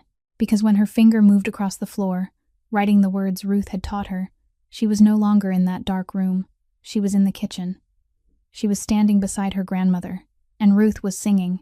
Jo told herself, her voice a whisper in the dark. Grandma raised me with nothing but her own 2 hands. I won't fall apart here. On the other side of the city, Knox was sitting in his office when Sully pushed the door open. Sully's face was different from every other day. He wasn't calm. He wasn't slow. He walked quickly to Knox's desk, put his phone down, and said, Sterling took her. Knox looked at Sully. Who? Jo. The diner closed last night, but she never went back to her room. The back door was wide open. The trash bag was still in the alley. She disappeared. Knox stood up. Slowly. Very slowly. like a wire being stretched to its final limit. His hands closed into fists. Tight. So tight his knee knuckles turned white and the veins rose beneath his skin. The men standing near the door saw it and stepped back. They had followed Knox for years. They had seen him angry. But they had never seen him like this. This wasn't anger. This was something deeper than anger. More dangerous than anger. And they didn't want to stand close to it. Knox stepped toward the door, but Sully blocked him. He put a hand against Knox's chest and held him there. "Calm down," Sully said, his voice hard but not shaking. "If you act out of rage, she won't be safe." Knox looked at Sully. His eyes weren't cold now. They were burning. But Knox listened. He listened because it was Sully, the only person left whom he still trusted. He drew in a breath. Long. Deep. Then he let it out. Slowly. His fist opened, one finger at a time. His eyes cooled little by little, from burning back to cold. But this time, that coldness was different. It wasn't the coldness of a man in pain. It was the coldness of a man who had made his decision. It took Knox 6 hours to find out where Sterling was holding Joe. 6 hours in which he didn't sit still for even 1 minute. He mobilized Briggs, Sully, and every loyal contact he had left. They traced backward from the vehicles Sterling's men often used, from the locations Sterling had once controlled before losing power, from the smallest scraps of information Briggs had gathered over the past few weeks. By 4 o'clock in the morning, they had identified the place. An abandoned warehouse in the industrial district on the west side, one of the last facilities Sterling still held. But Knox didn't rush there. He didn't kick down the door and storm in. He didn't bring an army. That was the way hot-headed men did things, and Knox wasn't hot-headed. He called Sully and said briefly, "Position our people around every one of Sterling's facilities. All of them. Not just the place where he's keeping her. Every place Sterling still has his hands on. Wait for my order." Sully nodded. Over the next 3 hours, Knox's people moved silently across the city. Every facility, every meeting point, every hiding place Sterling had was surrounded. No noise, no confrontation, only black cars parked in the right places, men standing where they needed to stand, and Sterling knew nothing until everything had already been done. At 7 o'clock in the morning, Knox drove to meet Sterling. Alone. No bodyguards, no Sully. Just one car, and Knox stepped out, walking straight through the main entrance of the warehouse where Sterling was waiting. 2 of Sterling's men were guarding the door, and when they saw Knox arrive alone, they looked at each other in surprise. They didn't stop him. Not because they didn't dare, but because Sterling's order was to let Knox in if he came. Sterling wanted to see Knox's face when he had to kneel. Knox walked in. The warehouse was wide, dimly lit by a few industrial bulbs. Sterling sat at a wooden table at the far end of the room, with 2 large bodyguards behind him. He was in his late 50s, his hair completely silver, his face wrinkled, but his eyes were still sharp. He watched Knox walk in, and his eyebrows lifted. "Alone?" Sterling asked, unable to hide his surprise. Knox pulled out the chair across from Sterling and sat down, calmly, as if he were sitting down to breakfast. "Alone," Knox replied. Sterling looked at him, then gave a scornful laugh. "You're either braver than I thought, or stupider." Knox didn't smile. "You're using a girl who sells rice to pressure me," he said, his voice even. "Do you know what that says? It says you're out of options." The smile vanished from Sterling's face. His eyes darkened. "Watch your mouth, Knox. You're not in a position to talk that way." "I didn't come here to negotiate," Knox said. He sat straight, his eyes locked on Sterling's without blinking. "I came so you could look at my face one last time as a free man." Sterling frowned. "What are you talking about?" Just then, the phone in Sterling's pocket rang. He pulled it out, looked at the screen, then answered. Knox sat still, watching. Sterling listened. His face changed, from irritation to shock, from shock to confusion. Then it went pale. "What?" Sterling said into the phone, his voice rising. "All of them? How did?" He hung up and looked at Knox. His eyes were no longer sharp now. All that remained was the cruel understanding of a man who had played this game long enough to recognize when he had lost. Knox still sat there, his face unreadable. "Every facility you own is now in the hands of my people," Knox said, slow and clear. "Every place you've touched over the past 5 years is mine now. I had everything in place before I walked through this door." Sterling looked at Knox, then at the two bodyguards behind him. They stood frozen, their faces tense, their hands clenched, but they didn't know what to do. Because outside the warehouse, all around it, everywhere, were Knox's men. "This meeting isn't a negotiation," Knox said, standing. "It's a declaration." Then he turned and walked away. Sterling didn't call after him. He sat there, watching Knox walk toward the door, and understood that everything was over. Not with violence, not with blood, but with the mind of a man who had controlled every move before the game had even begun. Knox walked down the warehouse corridor, where Sully was already waiting at the end with a key. "Last room," Sully said. Knox took the key and walked to the iron door at the end of the hallway. He slid the key into the lock, turned it, and pushed the door open. Light from the hallway spilled into the dark room. Knox looked inside. Jo was sitting against the far wall, her arms wrapped around her knees, her eyes narrowing against the sudden light after so many hours in darkness. Then Knox looked down at the floor, and he saw it. Lines written by a finger in the dust. Corn cakes. 2 cups of cornmeal. 1 cup of flour. The recipe. She had written out Grandma Ruth's corn cake recipe on the concrete floor, with her finger, in complete darkness. Knox stood in the doorway, staring at those lines, and couldn't say a word. Jo opened her eyes and looked up. She saw Knox standing in the frame of the door, the light behind him casting his face into shadow. She didn't speak, didn't cry, didn't scream. She only looked at him. Then she stood, slowly. Her legs were numb from sitting too long. She walked out of the room, past Knox, and into the hallway. Knox took off his coat and placed it over her shoulders. Gently, without saying anything, Jo gripped the lapels and pulled it tight around herself. They walked down the hallway, out through the warehouse door, and stepped into the morning light. Dawn had just broken. The early air was cold and clean. Jo stopped, drawing in a long breath, her first breath outdoors after so many hours. Then she did something Knox hadn't expected. She reached out and took his hand. For the first time, Jo touched Knox on her own. Her hand was small, calloused, cold from the concrete floor. His hand was large, warm, and trembling faintly. Knox held on. Tight, they stood there in front of the warehouse, in the first light of day, hand in hand. No one said a word. Sully took Jo back to the diner. Knox wanted to bring her to the penthouse so his private doctor could examine her, but Jo shook her head. "I want to go back to the diner," she said. Only 6 words, her voice tired but clear.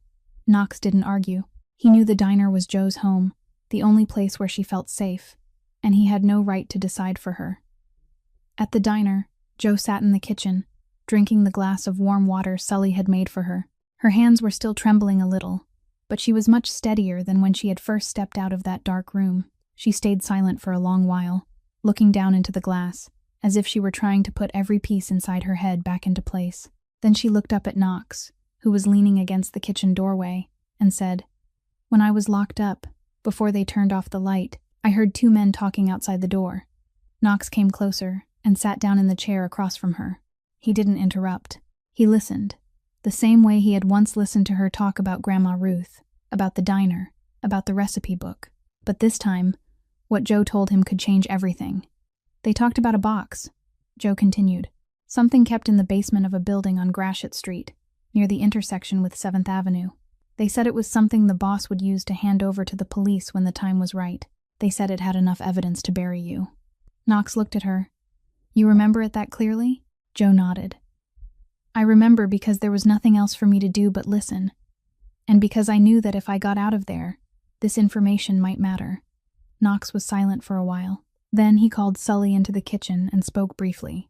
Sully nodded, took out his phone, and stepped outside. Within the next 24 hours, Knox's men found the exact place Jo had described, the basement of the building on Gratiot Street. A small iron box filled with files, records, copies of transactions, everything Sterling had gathered over 5 years, waiting for the right moment to use it as a weapon. Knox had everything moved out. Sterling Voss, the man who had lost his facilities, lost his men, and now lost his final card, was completely neutralized. No further confrontation was needed. That afternoon, Knox returned to the diner. Jo was sitting behind the counter, both hands wrapped around a cup of hot tea. She had showered, changed clothes, and tied her hair back again. Her eyes were still tired, but her back was straight. She hadn't collapsed. She never collapsed. Knox sat down across from her and looked at her. "You've saved me for the third time," he said. His voice was low and slow. Joe looked at him. "The third time? The first time, you dragged me into the kitchen when I collapsed on your doorstep. The second time, you told me that the way I treat other people is what defines me. And now, the third time." Joe set the cup of tea down. She looked at Knox for a long moment, then said, "I didn't save any kingpin." Knox blinked. Joe continued, her voice calm and clear. "I helped the man who sat in the kitchen and ate noodles with me." Knox looked at her, and in that moment, he understood. Joe didn't see Knox Harlan, the man who controlled Detroit's underworld, the man the whole city feared. She saw the man who had sat eating noodles in the old kitchen, saying thank you in the quietest voice, telling her about Mrs. Mabel with damp eyes. She saw Knox. Only Knox. No title, no empire, no darkness. He stood, gave a slight nod, and walked out, saying nothing more, because no words were enough. Outside, Sully was waiting in the car. Knox got into the back seat and closed the door. The car hadn't moved yet. Knox looked out through the window, looking at the small diner with its old sign, yellow lights, and clouded glass door. Then he said, his voice low, without looking at Sully, "I lost someone important once. There won't be a second time." Sully didn't ask who Knox was talking about. He knew. He always knew. He only nodded, started the engine, and drove away. The following week, Knox began to change. Not in a loud, dramatic, sweeping way, but in small, quiet shifts, like water moving beneath the ground. He called Sully into the office, closed the door, and said, "I want you to start taking over." Sully looked at him, not surprised. He had been waiting for this sentence for a long time. Knox didn't pull out of everything overnight. He knew that wasn't possible. But he began transferring things gradually, one section, one route, one responsibility at a time. He started meeting with lawyers, learning about legitimate business, about real estate, about restaurants.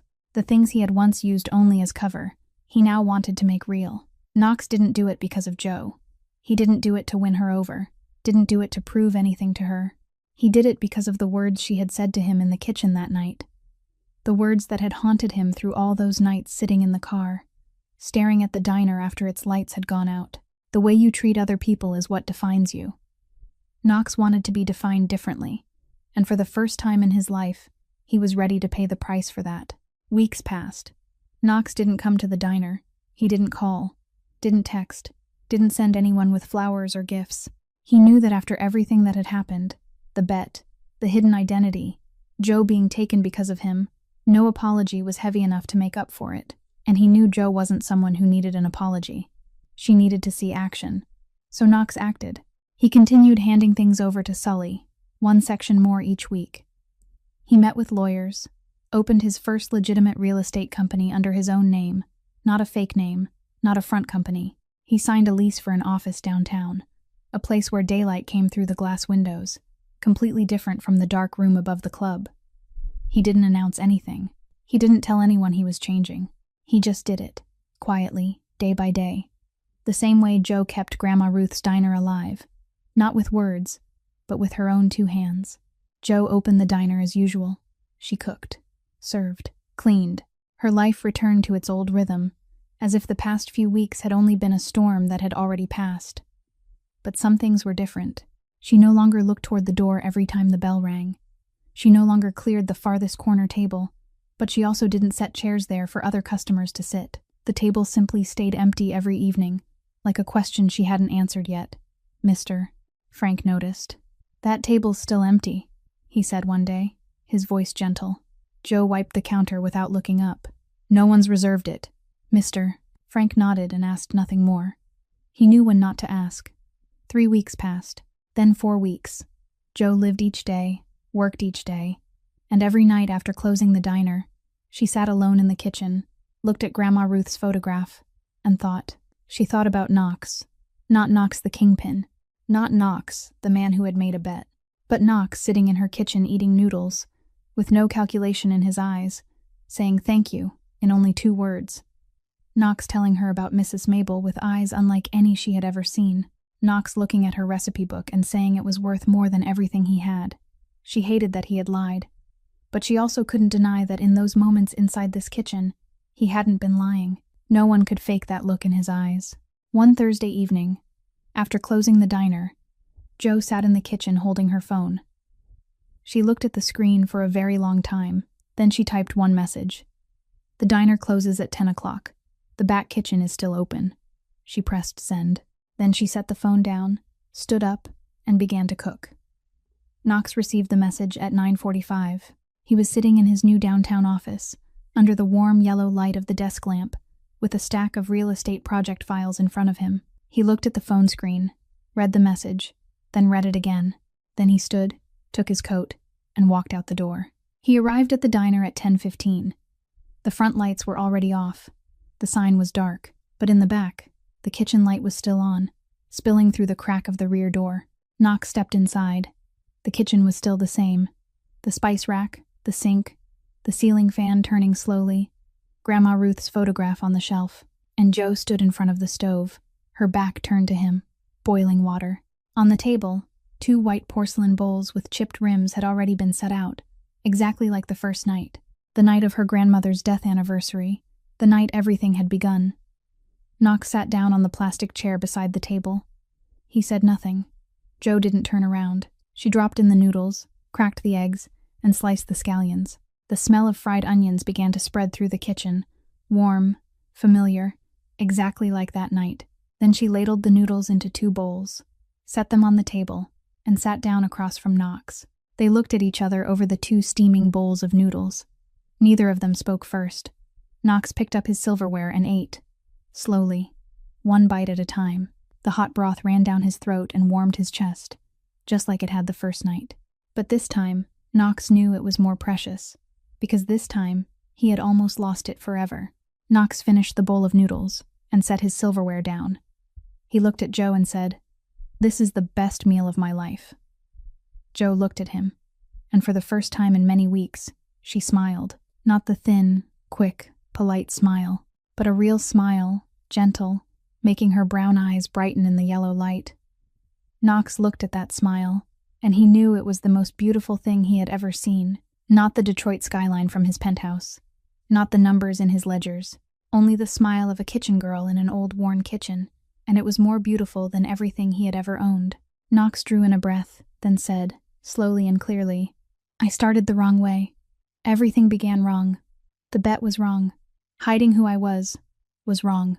All of it was wrong." He stopped. "But what I feel when I sit in this kitchen, here, with you, that's the only thing in my life that has ever felt right." Jo looked at him.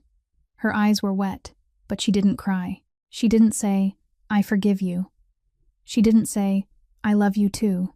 She didn't say anything at all. She only reached over to the pot of noodles on the stove and added more noodles to his bowl. Then she sat back down, picked up her silverware, and kept eating. Knox looked at the fuller bowl of noodles in front of him, and he understood. He didn't need to hear her say it, because that action had spoken for every word, adding more noodles to his bowl. That was Jo's way of saying she was still here. 2 months after the night they found their way back to each other in the kitchen, Knox took Jo for a walk on an autumn evening.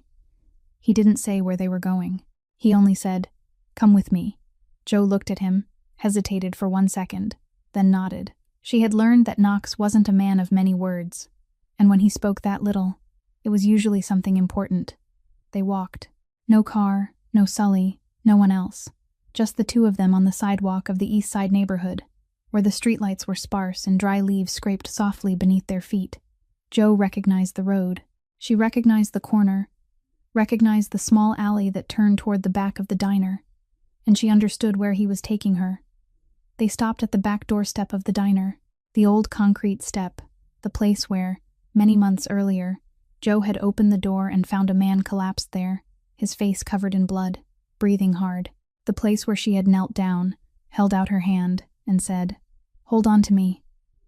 Knox stood in front of the step and turned to look at Jo. The light from the kitchen window fell across his face, a face that had changed so much from the first night. No bruises, no swelling, no pain.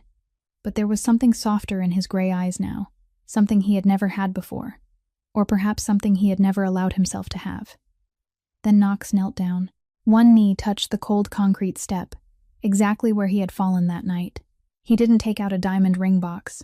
There was no music playing, no flowers, no candles, no crowd. Only him, her, the old doorstep, and the kitchen light spilling through the window. Knox looked up at Joe and said, "You saved me 3 times. The first time, you pulled me into the kitchen when I collapsed on this doorstep. You wiped the blood from my face, bandaged me, and never asked who I was. The second time, you told me that the way I treat other people is what defines me. That sentence changed me.